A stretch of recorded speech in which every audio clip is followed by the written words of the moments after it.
Throughout history, human beings have lifted their gaze toward the heavens and, at the same time, descended in silence into the deepest parts of their own hearts.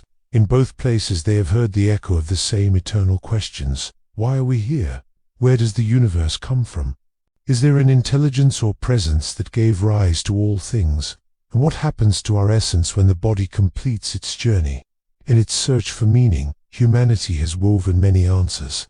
Religions, philosophies, and spiritual traditions have built vast temples of ideas to explain the origin of existence, the nature of the divine, and the destiny of the human soul. Many of these traditions teach that life does not end with the death of the body. They speak of a continuation of the spirit.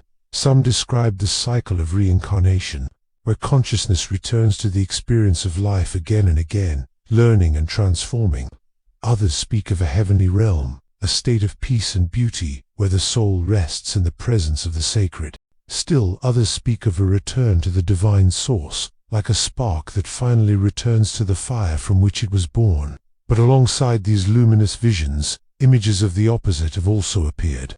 Many traditions warn of states of darkness, hells, or realms of torment, reserved for those who turn away from goodness. For centuries, these teachings have sought to guide human behavior, although they have also, on many occasions, planted fear in the hearts of people. Thus, the promise of paradise and the threat of punishment have become powerful forces shaping belief and conduct.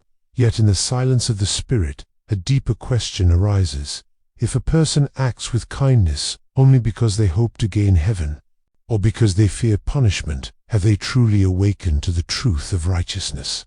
Or are they simply participating in a spiritual exchange where obedience is offered in return for reward? When goodness becomes a transaction, the heart may still remain centered on itself. Let us imagine two people performing the same act of generosity. One feeds the hungry because they believe that such an act will open the gates of heaven for them. The other feeds the hungry simply because, upon witnessing suffering, compassion naturally arises within them. From the outside, both actions appear the same, but deep within the spirit, the motivation is different. The first seeks a reward. The second responds to love itself. Something similar occurs when, throughout history, certain groups announce the imminent end of the world.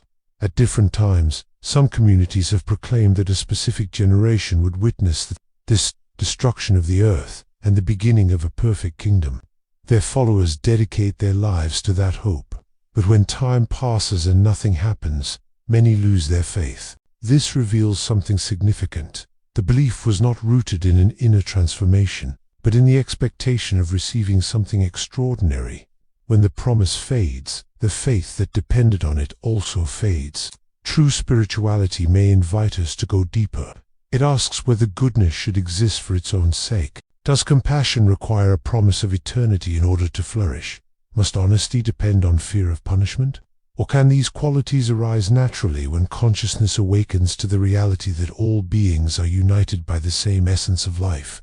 Let us observe the quiet kindness that sometimes appears in the world. A stranger helping another without expecting recognition, a neighbor caring for the sick, someone comforting a person in mourning, or an individual acting with integrity even when no one is watching. In these gestures, something profound is revealed. They are not born from the desire for heaven or from fear of hell. They arise from the understanding that life is one, shared among all. Many spiritual traditions point precisely to this path. They teach that living with compassion, humility, and awareness has value in itself. Goodness is not a ticket to another world. It is the manifestation of the divine spark that already dwells within every human being. The reward is not in a distant future, but in the inner peace that arises when the heart aligns with truth and with love. One who lives in this way no longer asks, "What will I gain for doing good?" Instead, they begin to ask, "How can I relieve suffering in this world?" Their actions no longer arise from fear or from the promise of paradise, but from understanding. The highest spiritual maturity appears when goodness becomes as natural as the light that emanates from the sun. In such a life, morality is not sustained by threats nor driven by rewards. It simply becomes the spontaneous expression of an awakened soul. Then the fundamental question changes.